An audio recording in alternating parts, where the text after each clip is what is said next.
बघा इथे काय दिले, अपायकारक सजीव म्हणजे हार्मफुल लिव्हिंग थिंग्स. हार्मफुल म्हणजे जिथे अपाय होऊ शकतो. लिव्हिंग थिंग्स म्हणजे काय, सजीव आहे. हे प्राणी कोणते आहेत ते देखील आपण पाहणार की ज्याच्यापासून आपल्याला हानी होऊ शकते, त्रास होऊ शकतो, अपाय होऊ शकतो. ते प्राणी कोणते ते देखील आपण पाहणार आहोत. बघा इथे तुम्हाला समोर जे चित्र दिसत आहे, काय चित्र दिसत आहे, या चित्रामध्ये काय काय आहे बघा, पाहू शकता तुम्ही की ते जो काय आहे, जे एक प्रकारे म्हणजे स्पायडर बोलला जातो, मकडी आहे ते आहे. त्याचप्रमाणे एक प्रकारे जो कासव आहे. आपल्या सभोवती असणाऱ्या सजीवांपैकी काही वनस्पती व प्राणी मानवाला अपायकारक असतात. आपल्या सभोवती असणाऱ्या की आपण जेव्हा जीवन जगत असताना आपल्या सभोवती असणारे जे काही प्राणी आहेत, काही वनस्पती आहेत, ते आपल्याला अपाय करू शकतात. मग ते आपण ओळखणं गरजेचं आहे. बघा तर इथे देखील काय दिसत, हा एक डायनोसॉरचं तुम्हाला चित्र दिसत आहे. इथे देखील फिश आहे, हा कासव आहे. त्याचप्रमाणे इथे एक ज्या पेशी आहे, इथे आहे गोगलगाय आहे. तर इथे काय आहे, जो स्पायडर आहे. तर अशा प्रकारे आपल्या ज्या सभोवताला ज्या गोष्टी आहेत, ज्या प्राणी आणि वनस्पती आहेत, त्या आपल्यासाठी काय आहे, हानिकारक आहे, मानवाला अपायकारक आहे. अपाय करणारे म्हणजे की ते आपल्याला इंज्युअर करू शकतात, आपल्याला ते काय करू शकतात, अपाय करू शकतात. आणि म्हणून त्यांनी सांगितलं की ते देखील आपल्याला बघणं गरजेचं आहे की कोणकोणते जे प्राणी आहेत की ते आपल्याला अपाय करू शकतात, आपल्याला ते दंश करू शकतात. जसे आपल्याला बघा पाहू शकतो आपण, जो साप आहे तो आपल्याला दंश करू शकतो. आणि आपल्या वेळप्रसंगी जर आपण वेळेवर ट्रीटमेंट नाही घेतली, वेळेवर आपण त्याचा इलाज नाही केला, तर आपण व्यक्ती दगावण्याची शक्यता असते. त्याचप्रमाणे वाघ आहे, सिंह आहे, हे देखील आपल्याला अपाय करणारे आहे. जे कोल्हा आहे, जे रानटी कुत्रे आहेत, ते देखील काय करत असतात, आपल्याला अपाय करण्याचं काम करत असतात. तशाच प्रकारे जे काही वनस्पती आहेत, त्या वनस्पतींना आपण जर हात लावला तरी देखील आपल्याला ते अपाय करतात. जेणेकरून काही वनस्पती आहेत की त्यांना आपण हात लावला तर आपल्या हाताला काय होते, इजा पोहोचते जाईल किंवा आपल्या हातामध्ये झणझण्या येतात किंवा आपल्या हाताला आग लागल्यासारखे होते. जसं कॅक्टस आहे, जे कॅक्टस आहे, ते कॅक्टस हे जे झाड आहे ते काय करत आहे, निवडुंग, आपण जर त्याला हात लावलं तर त्याचं काय होऊ शकतं, आपल्याला इजा पोहोचू शकते. तर असे जे काही प्राणी आहेत, जे काही वनस्पती आहेत, त्या कोणत्या आहेत ते देखील आपण या चित्राच्या माध्यमातून आणि अधिक स्पष्टीकरणाच्या माध्यमातून आपण पाहणारच आहोत की कोणकोणते जे प्राणी आहेत, कोणकोणते वनस्पती आहेत, ते आपल्याला अपाय करतात आणि त्याच्यापासून आपण कशा प्रकारे सावधान राहणं गरजेचं आहे आणि आपण आपला बचाव देखील कसं करणं गरजेचं आहे ते देखील आपण पाहणार आहोत. मुलांना आपण पाहिलं की बघा की कशा प्रकारे आपल्या सभोवती असणाऱ्या सजीवांपैकी काही वनस्पती व प्राणी हे मानवाला अपायकारक असतात. की हर एक प्रकारचे जे हिंस्र पक्षी आहेत, जे हिंस्र प्राणी आहेत, ज्यामध्ये वाघ आहे, सिंह आहे, हे काय आहेत, आपल्यासाठी हिंस्र प्राणी आहेत आणि ते आपल्याला अपाय करतात, आपल्यासाठी घातक आहेत. यापैकी बघा हे जे प्राणी तुम्हाला जसं हा डायनासोर आहे, जो फार फार वर्षापूर्वी हा जो डायनासोर होता तो देखील काही त्याच्यापेक्षा छोटे प्राणी होते, जे पक्षी होते, त्या प्राण्यांना खायचा आणि त्याचप्रमाणे मनुष्याला देखील खात असे. तर अशा प्रकारे जे काही वनस्पती आहेत ते देखील माणसाला हानिकारक आहे. बघा आता जे कीटक आहेत ते देखील कशा प्रकारे हानिकारक आहेत ते पाहू शकता. उदाहरणार्थ डास, माशी यांच्यामुळे देखील रोगांचा काय होतो, प्रसार होतो.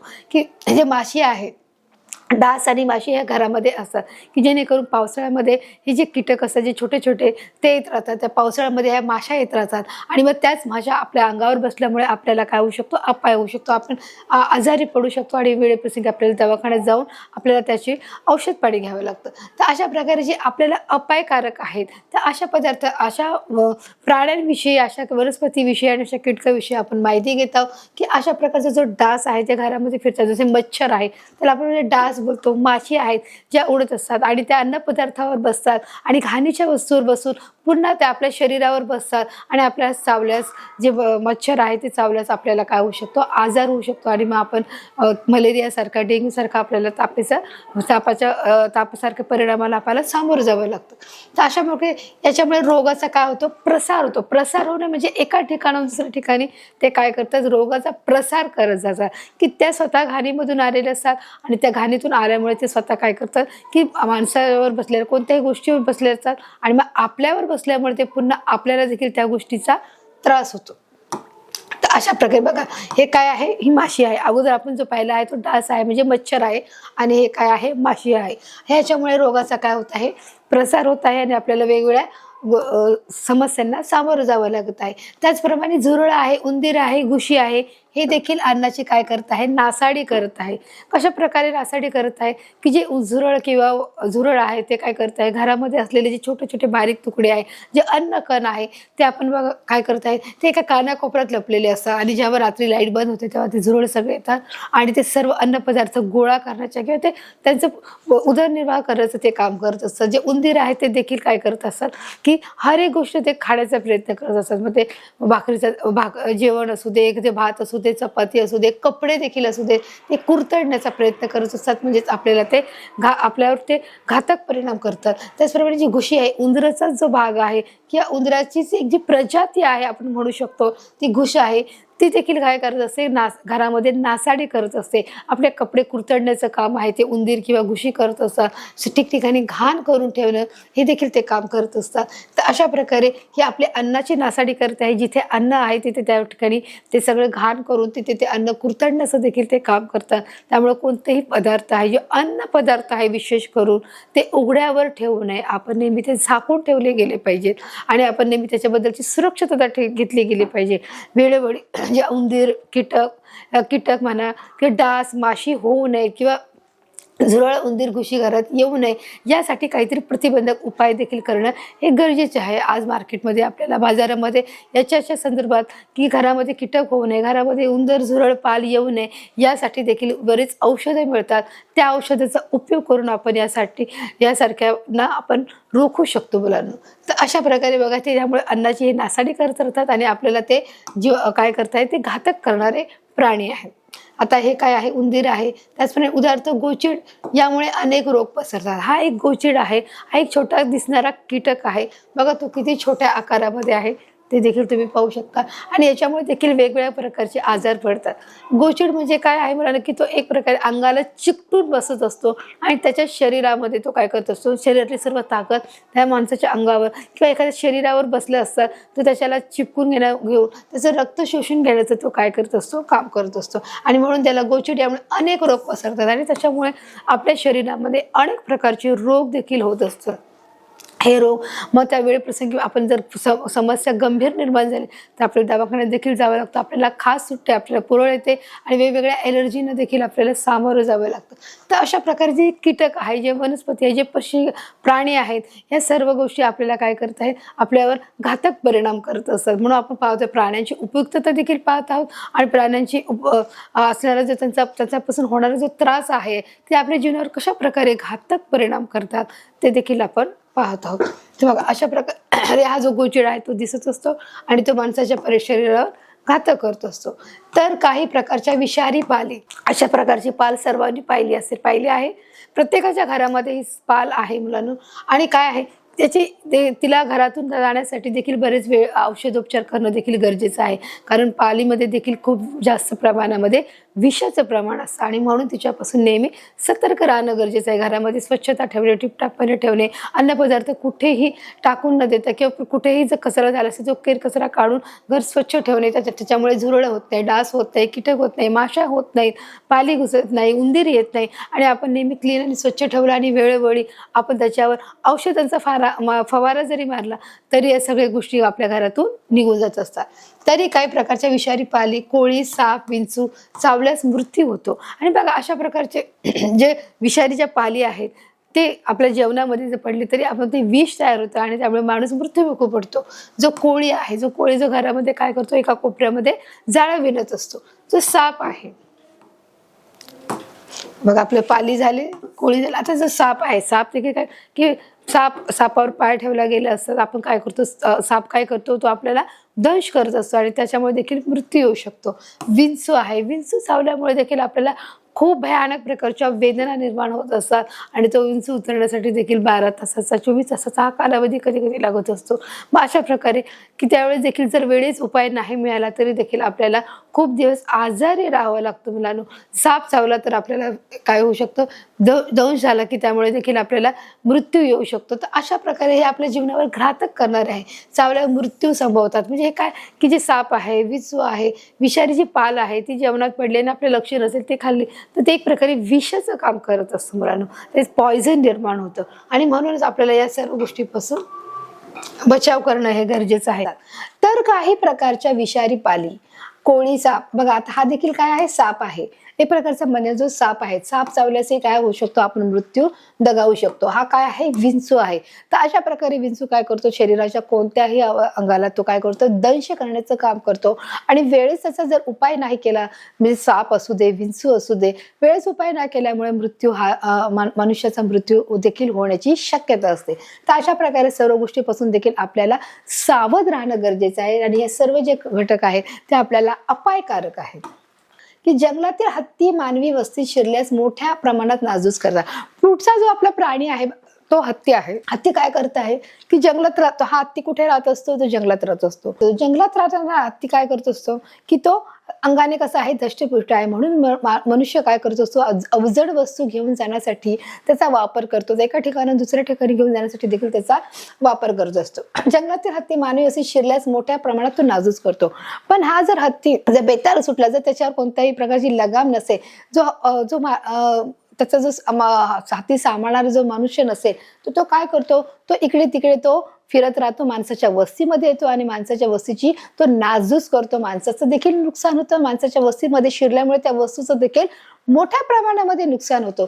काही हत्ती असतात हे खूप शांत असतात, परंतु काही जे हत्ती असतात ते मोकाट आणि आवाज सुटलेले असतात आणि ते कोणत्याही ठिकाणी माणसाच्या वस्तीत प्रवेश करून दहशत निर्माण करायचं काम करतात, माणसाची हानी करतात आणि वस्तूची देखील हानी करायला ते मागे पुढे करत नाहीत. तर अशा प्रकारे हे जे प्राणी आहेत हे देखील आपल्याला अपायकारक प्राणी आहेत. आणि हे देखील तुम्ही पाहू शकता की तुम्ही कधीतरी लहानपणी पाहिलं असेल की जेव्हा हत्ती रस्त्याने जात असतो तो शांतपणे तो निघत असतो, परंतु जर का तो बेताल सुटला तर तो काय करू शकतो, एखाद्या व्यक्तीचं नुकसान देखील करू शकतो. हे देखील आपण चित्राच्या माध्यमातून बघा मुलांना पाहत आहोत. तर अशा प्रकारे बघू जे वेगवेगळ्या प्रकारचे प्राणी हे माणसास अपायकारक आहेत आणि ते कशा प्रकारे हे देखील आपण व्यवस्थित समजून घेतलं आहे. आता हे झालं प्राण्यांचं मुलांना की प्राणी आपल्याला कशा प्रकारे अपायकारक आहेत, ते आपल्याला कशा प्रकारे आपल्या जीवनामध्ये हस्तक्षेप करतात आणि आपल्याला कशा प्रकारचे आपल्याला हानी पोहोचायचं काम करतात, हे देखील आपण चित्राच्या माध्यमातून समजले. आता पाहूया प्राण्याप्रमाणे काय सांगितले. प्राण्याप्रमाणे काही वनस्पती अपायकारक ठरतात. जसे प्राणी आपल्याला अपायकारक ठरतात, ते काही वनस्पती जे झाडं झुडपं आहेत ते देखील आपल्याला अपायकारक ठरतात. म्हणजे कोणतं आहे, जे गाजर गवत आहे, जे आपण गाजर खातो ते गाजर नाही, ते गाजर गवत आहे, म्हणजे जे रानातलं गवत आहे. जर ते आपण खाल्लं तर आपल्याला अपाय होऊ शकतो. इथे अनावश्यक तण आहे. अनावश्यक तण म्हणजे काय, जे गवत आहे, तणचा अर्थ काय, जे आवश्यक तण म्हणजे गवत आहे. आणि अमरवेल, जे अमरवेल हे काय आहे, मनुष्याला अपायकारक आहे. हे जर खाल्ल्यामुळे देखील शरीराला वेगवेगळ्या प्रकारची बाधा होऊ शकते. बघा इथे तुम्हाला दिले, खाच कुजलीच्या शेंगा आहेत, आळूची पाने आहे, यांना हात लावला तरी आपल्या हाताला खाज सुटते. खाज खुजलीची शेंगा म्हणजे काय, जिथे आपण त्या खाज खुजलीच्या ज्या शेंगा असतो ते खाज खुजली, याचा अर्थ काय आहे की जिथे आपल्याला इचिंग होते. खाज खुजली म्हणजे आपण जिथे होतो की खाज येणे, म्हणून त्याला काय बोलणे, खाज कुईलीच्या शेंगा. खाज कुईलीच्या शेंगा जिथे आपण त्यांना हात लावला ते आपल्या शरीराच्या दाह होतो, आपल्याला खाज येण्यास सुरुवात होते आणि आपण काय करत असतो, खाजवत असतो. दुसरं आहे आळूची पानं. ह्या आळूची पानं देखील, काही जी आळूची पानं असतात ती देखील आपण त्याला स्पर्श केल्यामुळे, त्याला हात लावला तरी आपल्या हाताला काय सुटते, खाज सुटते. आणि आपण काय करतो, ते हाताला देखील लावली तरी आपल्या हाताची जळजळ होते, आपल्याला खाजण्यासारखं होऊ शकतं. तर अशा प्रकारच्या ज्या काही वनस्पती आहेत त्या देखील मनुष्याला काय आहेत, त्या अपायकारक आहेत. बघा आता ही आळूची पाने ही तुम्ही पाहिली असेल, प्रत्येक जण बघा आपण आळूची पाने ही अशा प्रकारे असतात, जसं आपण म्हणतो ना आळूची वडी आहे ती आपण खाल्ली जाते, किंवा आळूचे जे फतफत आहे ते देखील आई बनवते. ते आळूची जी पानं आहे, जी खाण्याची जी पानं असतात ती वेगळ्या प्रकारची असतात आणि जे खाज कुजलीचे जे आळूची जे पानं असतात ते वेगळ्या प्रकारची असतात. दोन्ही पानामध्ये फरक आहे मुलांनो. दिसायला जरी सारखी असली तरी त्याच्या देठावरून, त्याच्या आकारावरून, त्याच्या उंचीनुसार आपण पानांचा अंदाज ओळखू शकतो की ही खाण्याची पानं आहेत, काही रानटी गवताची आहेत किंवा ही खाण्याच्या योग्यतेचे नाहीत, याचा आपण फरक सहज ओळखू शकतो. तर अशा प्रकारे बघा, जे खाज कुजलीची शेंगा आहे, आळूची पानांना हात लावल्यामुळे आपल्याला काय सुटते, खाज कुजली सुटत असते. त्याचप्रमाणे जी दुसरी वनस्पती आहे कान्हेरी आहे. घाणेरी या वनस्पतीचा वास हा उग्र असतो. उग्र म्हणजे काय मुलांना, उग्र म्हणजे खूप मोठ्या प्रमाणामध्ये, की जसं आपण स्मेल येणे, उग्रचा म्हणजे वास येणे, वासचा अर्थ काय, स्मेल येणे, की खूप मोठ्या प्रमाणे उग्र असा वास येतो. उग्र असं म्हणजे एखादी वस्तू समजा कुजलेली असेल, खराब झाली असेल तर कसा त्याचा उग्र आणि तीव्र असा वास येत असतो, तसं ते ही जी वनस्पती आहे, कान्हेर आहे, घाणेरी आहे, या वनस्पतीचा वास आपल्याला कसा येत आहे, उग्र वास येते आणि म्हणून त्याचा देखील आपल्या मानवाला हानिकारक आहे, अपायकारक आहे. धोत्रा ही वनस्पती विषारी आहे. धोत्रा ही वनस्पती बघा अशा प्रकारे आहे, ती देखील विषारी आहे.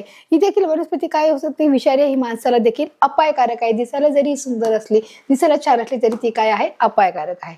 कवच आहे शेवाळे, याची पाण्यात बेसुमार वाढ झाली.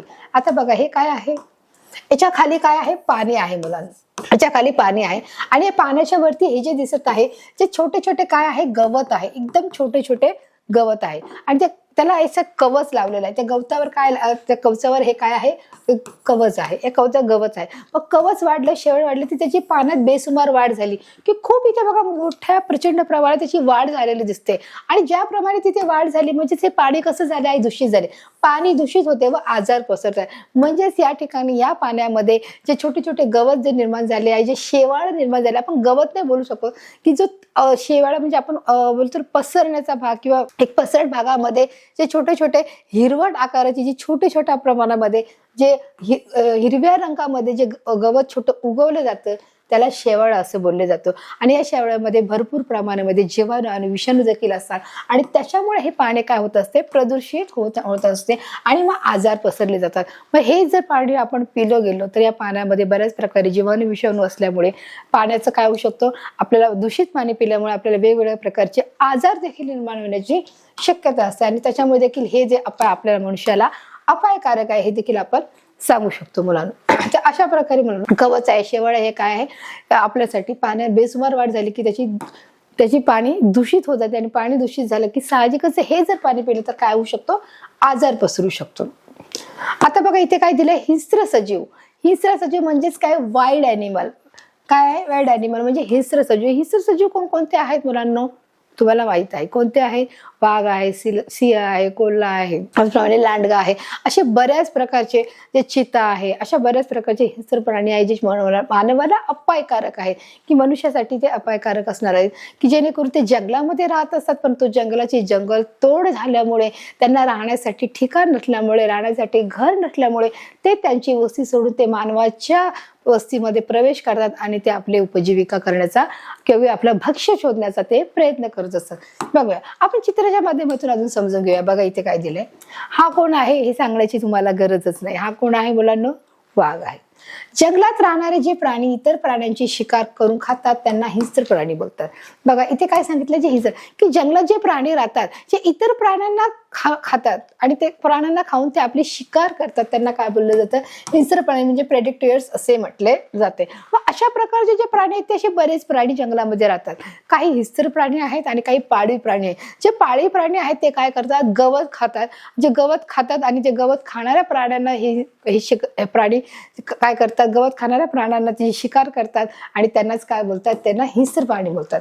बघा जंगलात राहणारे जे प्राणी आहेत म्हणजे जंगलात राहणारे सगळेच प्राणी आहेत, पाळीव प्राणी पण आहेत आणि हिंस्र प्राणी पण आहेत. जे प्राणी इतर प्राण्यांची शिकार करून खातात, जे प्राणी म्हणजे हा वाघ आहे, हा प्राणी काय करताय, इतर प्राण्यांची शिकार करून खातात. म्हणजे एक प्राणी दुसऱ्या प्राण्याला शिकार करून खातो त्याला काय बोललं जातं, हिंस्र प्राणी असे बोलले जाते. अशा प्राणी मुलांना जंगलामध्ये बऱ्याच प्रमाणामध्ये आपल्याला आढळतं की जे हिंस्र आहेत दुसऱ्या प्राण्याची शिकार करून खात असतात. उदाहरणार्थ बघा आपण पाण्यावर मी सांगितल्याप्रमाणे वाघ आहे, सिंह आहे, लांडगा आहे, बिबट्या आहे. जंगल तोडीमुळे असे प्राणी हे मानवाच्या वस्तीमध्ये येतात की त्यांना राहण्यासाठी घरच राहिले नाहीये की जंगल तोड कशामुळे होते, विविध कारणास्तव होते. रस्त्याच्या रुंदीकरणाच्या कारणामुळे होते, वस्ती करण्यासाठी देखील होते आणि वेगवेगळे उपक्रम हाती घेतल्यामुळे जंगलाची तोड करावी लागते आणि अशा वेळी त्यांचं जंगलाची रास झाल्यामुळे त्यांना त्यांचं जंगल सोडून किंवा त्यांचं घर सोडून त्यांना माणसाच्या वस्तीमध्ये ते येण्याचा प्रयत्न करत असतात. आणि मग माणसाच्या वस्तीमध्ये आल्यावर देखील माणसाला ते काय आहे, अपायकारक आहे. माणसाला ते काय आहे, अपायकारक आहे ते देखील तुम्ही पाहू शकता. अशा प्रकारे मग ते काय करतात, मानवाच्या वस्तीमध्ये देखील ते प्राणी काय करतात येतात. माणसाच्या वस्तीत शिरले तर मोठ्या प्रमाणात पाळीव प्राणी व मानव यांचे बळी जातात.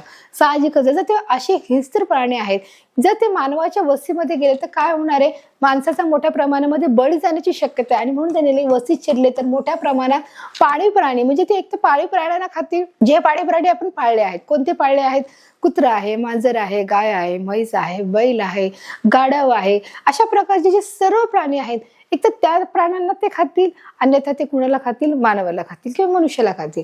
मोठ्या प्रमाणात पाळीव प्राणी व मानव यांचे बळी जातात. एखाद्या ते पाळीव प्राण्याला तरी ते उचलून घेऊन जातात, नाही तर घरातल्या एखाद्या मनुष्याला किंवा एखाद्या लहान मुलीला मनुष्याला जे झोपलं असेल त्यांना ते काय करतात, उचलून घेऊन जाऊन ते आपली शिकार करण्याचा देखील प्रयत्न करतात. तर अशा प्रकारे बघा ते पाहू शकतात की ते वस्तीत शिरतात आणि काय करतात की पाळीव प्राणी त्यांचा बळी घेतला जातो. तर अशा प्रकारे मला जे वाईट जे पाळीव प्राणी आणि हिंस्र प्राणी आहेत की यांच्यामध्ये देखील मला की जे पाळीव प्राणी आहेत ते गवत खाऊन ते आपलं काय करतात, आपलं जीवन जगत असतात. त्याचप्रमाणे जे हिंस्र प्राणी आहेत ते गवत खाणाऱ्या प्राण्यांना शिकार करून ते आपली जी उपजीविका करत असतात त्यांना हिंस्र प्राणी बोलले जाते.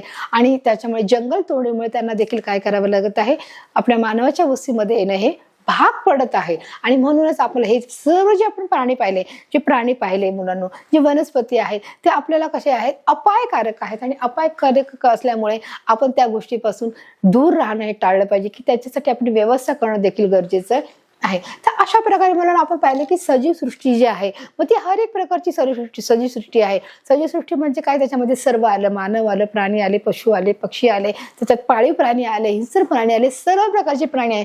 मग ते आपल्याला कशा प्रकारे ते जीवन जगत असतात, कशा प्रकारे ते आपलं भक्ष्य शोधत असतात, कोणते प्राणी वनस्पती आपल्याला अपायकारक आहे हे देखील आपण चित्राच्या माध्यमातून पाहिलेलं आहे. आता आपण मुलांना सारांश म्हणू की आपण या पाठामध्ये काय पाहिलं आहे ते पाहणार आहोत. बघा इथे काय दिलं आहे, वाढ होणे, श्वसन, उत्सर्जन, प्रजनन, चेतना, क्षमता, हालचाल, ठराविक आयुर्मान व पेशीमय रचना ही सजीवांची काय आहेत, ही लक्षणे. आपण या पाठामध्ये पाहिलंय की सजीवांची लक्षणं कोणती कोणती आहेत, की सजीव आहे हे आपण कसं ओळखणार आहोत. मग आपण या पाठात शिकलो की वाढ होणे म्हणजे हर एक मनुष्याची वाढ कशी प्रकारे होते. जे लहान बाळ आहे किंवा एखादा मानव आहे, एखादी वनस्पती आहे, एखादे प्राणी आहे, त्याची वाढ होणं गरजेचं आहे, त्याचं श्वसन होणं गरजेचं आहे, उत्सर्जन होणं गरजेचं आहे, प्रजनन होणं गरजेचं आहे, चेतना क्षमता, त्याचप्रमाणे हालचाल आणि ठराविक जे आयुर्मान आहे. प्रत्येकाचं एक ठराविक आयुर्मान आहे, प्रत्येकाची एक आयुष्याची जी कालमर्यादा आहे ती देखील ठरलेली आहे. त्याची प्रत्येकाची जे सजीव जो आहे त्याची पेशीमय रचना देखील ही प्रत्येक इंद्रिय देखील हे वेगवेगळ्या प्रकारची आहेत. मग ही सजीवांची काय आहेत, लक्षणं आहेत, हे देखील आपण पाहिलं आहे. दुसरं पाहिलंय की प्राण्यांची वाढ असते ती ठराविक कालावधीपर्यंत होते, की हर एक जो प्राणी आहे, मग आपण जो पाळीव प्राणी म्हणू शकतो किंवा जो एक हिंस्र प्राणी म्हणू शकतो, की हर एक प्राण्याची जी वाढ कशी आहे, ठराविक कालावधीपर्यंत आहे. वनस्पतीची वाढ मात्र त्या जिवंत पर्यंत होत राहते. वनस्पती म्हणजे जी झाडं आहे जी आपण लावली गेलेली आहे ती जोपर्यंत ते जिवंत आहे तोपर्यंत त्यांची वाढ ही होत राहते. उदाहरणार्थ ते जितके अधिक उंच होत जातात त्याचप्रमाणे त्यांचे जे रूट्स आहेत, त्यांचे जे मुळं आहेत ते जमिनीच्या खाली अधिक पसरत जातात. आणि त्याच्यामुळे मुलांना प्राणी आणि मनुष्याची जरी वाढ ही ठराविक किंवा मर्यादित असली तरी जी वनस्पतीची वाढ आहे ती काय आहे, त्या जिवंत असेपर्यंत ते काय करतात, वाढत राहतात किंवा त्याची वाढ ही होत राहत असेल. तिसरं पाहिलं मुलांना की श्वसनासाठी प्राण्यामध्ये ठराविक अवस्था, की जेव्हा प्राणी श्वसन घेत असतात, श्वासोच्छ्वास घेत असतात तेव्हा त्यांच्यामध्ये एक ठराविक अवयव असतात. तर वनस्पती खोड पानावरील सूक्ष्म छिद्राद्वारे काय करतात, श्वासोच्छ्वास घेतात. की जसं प्राण्यामध्ये एक ठराविक अवयव असतात तसं जर वनस्पतींना जर श्वसन घ्यायचं असेल तर त्यांच्या सूक्ष्म छिद्राद्वारे, त्याचप्रमाणे खोड आणि पानाच्या द्वारे ते काय करत असतात, श्वसन घेण्याचं काम करतात. हे देखील आपण चित्राच्या माध्यमातून पाहिलं. आपण चौथं पाहूया, शरीरातील निरुपयोगी पदार्थ बाहेर टाकण्याची क्रिया. म्हणजे शरीराबाहेर जे नको असलेले किंवा टाकाऊ पदार्थ असतात ते बाहेर टाकण्याच्या क्रियेला आपण काय बोलतो, उत्सर्जन बोलतो. हे देखील आपण शिकलेलं आहे. किंवा हर एक जो सजीव प्राणी आहे, जे वनस्पती आहे, प्राणी आहे, पक्षी आहे, जे प्राणी हर एक प्रकारचे जे सजीव जीव जो आहे तो काय करत असतो, उत्सर्जन करत असतो. ते देखील आपण चित्राच्या माध्यमातून पाहिलं आहे. जो आपला पाचवा मुद्दा आहे, स्वतःसारखा दुसरा जीव निर्माण करण्याची क्षमता म्हणजेच काय आहे, प्रजनन. की आपल्या जीवासारखा दुसरा जीव निर्माण जर करण्याची क्षमता आहे तर त्याला आपण काय बोलतो, प्रजनन असं बोलतो. मग तो प्राणी असू दे, वनस्पती असू दे, पशु पक्षी प्राणी हर एक प्रकारचा जो जीव आहे तो काय करतो, स्वतःसारखा जीव निर्माण करत असतो, त्याला प्रजनन असे बोलले जाते. आपला सहावा जो मुद्दा आहे, चेतनेला दिलेला प्रतिसाद. चेतनेला दिलेला प्रतिसाद म्हणजे सजीवाची हालचाल. जेव्हा चेतना होते आणि त्याला जर आपण प्रतिसाद देतो त्यालाच काय बोलतात, सजीवांची हालचाल. सजीवांची हालचाल कशावरून आपण ओळखतो की हा व्यक्ती सजीव आहे, चेतनेला जेव्हा आपण प्रतिसाद देतो म्हणजे याचा प्रत्युत्तर देतो तेव्हा आपण त्याला काय बोलतो, प्रतिसाद बोलतो. आणि म्हणून त्याला काय बोलतात, ती सजीवांची काय आहे, हालचाल आहे, जसं एखादी गोष्ट बाबा सायकलवरून पडली आहे, त्याला आपण प्रतिसाद काय देतो की उठतो आणि आपण बघतो आपल्याला कुठे लागलं आहे, आपण काय करतो ते चेक करतो, म्हणजे आपण प्रतिसाद दिला आहे म्हणून त्याला काय बोलणार, ही काय आहे, सजीवांची हालचाल आहे. ही हालचाल प्रत्येक वनस्पती, प्राणी, पशु, पक्षी, प्राण्यांमध्ये आपल्याला आढळत असते. इव्हन सर्व जो सजीव आहे, मानव, याच्यामध्ये देखील ही काय आढळत असते. 7वा आपला मुद्दा आहे, सजीवांचा जीवनकाल ठराविक असतो, त्यानंतर तो मृत्यू पावतो. तर हर एक जो सजीव आहे व त्याचा काय आहे, जीवनकाल हा एक मर्यादित आहे, ठराविक आहे. तो ठरलेला काळ आहे की मनुष्य आहे तो 70 ते 80 वर्ष आणि शक्ती असेल तर तो 90 वर्षापर्यंत जगेल. परंतु जे प्राणी आहे त्या प्राण्यांचं देखील आयुष्यकाल हे काय आहे, ठराविक आहे. जसं कुत्रा आहे तो 12 ते 15 वर्ष जगू शकतो, जर कासव आहे तो 50 वर्ष जगू शकतो. अशा प्रकारे हर एक प्रकारचे जे प्राणी आहे, जो फुलपाखरू आहे तो देखील 8 ते 10 दिवस ही त्याचं आयुष्य आहे. तर अशा प्रकारे हर एक जे प्राण्याचं आहे, हर एक कीटकांचं आहे, जे सर्व सजीव आहे, सजीवांचा जीवनकाल हा ठराविक आहे आणि त्या ठराविक काळापर्यंत ते जगतात आणि नंतर ते मृत्यू पावतात, असे आपण इथे पाहिले आहे. आपला 8वा घटक आहे, सजीवांच्या शरीराचा लहानात लहान घटक म्हणजे पेशी आहे. की हर एक जे सजीव आहेत त्या सर्व सजीवाच्या शरीरामध्ये काय आहे, त्या छोट्या छोट्या सेल्स आहेत, ज्या पेशी म्हणजे काय आपण बोलू शकतो त्याला सेल्स आहे, ते देखील सेल्स सर्व सजीवामध्ये आपल्याला लहानात लहान घटक म्हणजे हा एक छोटा छोटा जरी काय आहे, त्याच्यामध्ये पेशीने काय बनलेलं आहे, सर्व इंद्रिय बनलेले आहेत.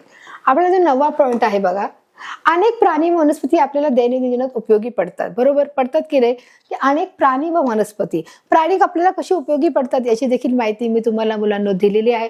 की जो कुत्रा आहे, मांजर आहे, गाय आहे, बैल आहे, शेळी आहे, बकरी आहे, हे सगळे प्राणी आपल्याला आपल्या जीवनामध्ये उपयोगी पडतात, शेतीच्या कामामध्ये उपयोगी पडतात. त्याच्यापासून आपण जो व्यवसाय देखील करू शकतो, त्याच्यापासून आपल्याला दूध मिळते आणि हा व्यवसाय करू शकतो, आपल्याला आर्थिक उत्पन्नाचं उपलब्ध होतं. तर अशा प्रकारे मुलांनो की आपल्याला हे अनेक प्राणी उपयोगी पडतात. त्याचप्रमाणे वनस्पती ज्या आपण खातो मुलांनो, की अनेक प्रकारच्या ज्या भाज्या देखील आपल्याला मिळतात, अनेक प्रकारची फुलं मिळतात, अनेक फुलाच्या पासून आपल्याला तेल मिळतं. वनस्पती ही आपल्याला जीवनामध्ये आपण आहार म्हणून देखील घेत असतो. त्याचप्रमाणे काही औषधोपचारासाठी देखील आपल्याला वनस्पती पडते. म्हणून या सगळं प्राणी वनस्पती देखील आपल्या दैनंदिन जीवनात काय पडतात, उपयोगी पडतात. तर काही प्राणी वनस्पती ही तसे अपायकारक असतात.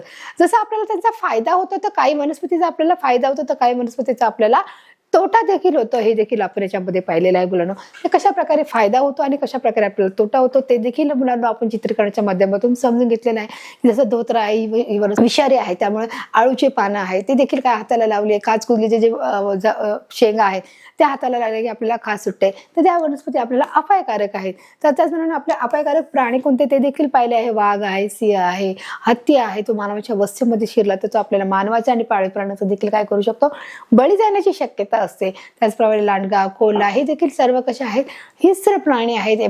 प्राण्यांना शिकार करून खाणं म्हणजेच त्यांचं काय, हिंस्र त्यांना प्राणी बोलले जाते. तर अशा प्रकारे आपण सर्व 9 घटकांचा आपण इथे अभ्यास केला आहे. सजीव सृष्टी याच्यामध्ये आपण हर एक घटकांचा व्यवस्थित आणि तपशीलवार अभ्यास केलेला आहे आणि हा पाठ म्हणून तुम्हाला व्यवस्थित समजून सांगितलेला आहे. तर अशा प्रकारे आपण हा पाठ पूर्ण मुलांना चित्राच्या माध्यमातून समजले. आता इथे पुढचा जो प्रश्न आहे, आपला प्रश्न सराव परीक्षा प्रश्नोत्तर याच्या माध्यमातून देखील काही प्रश्न आहेत ती देखील घेण्याचा आपण काय करणार आहोत, प्रयत्न करणार आहोत.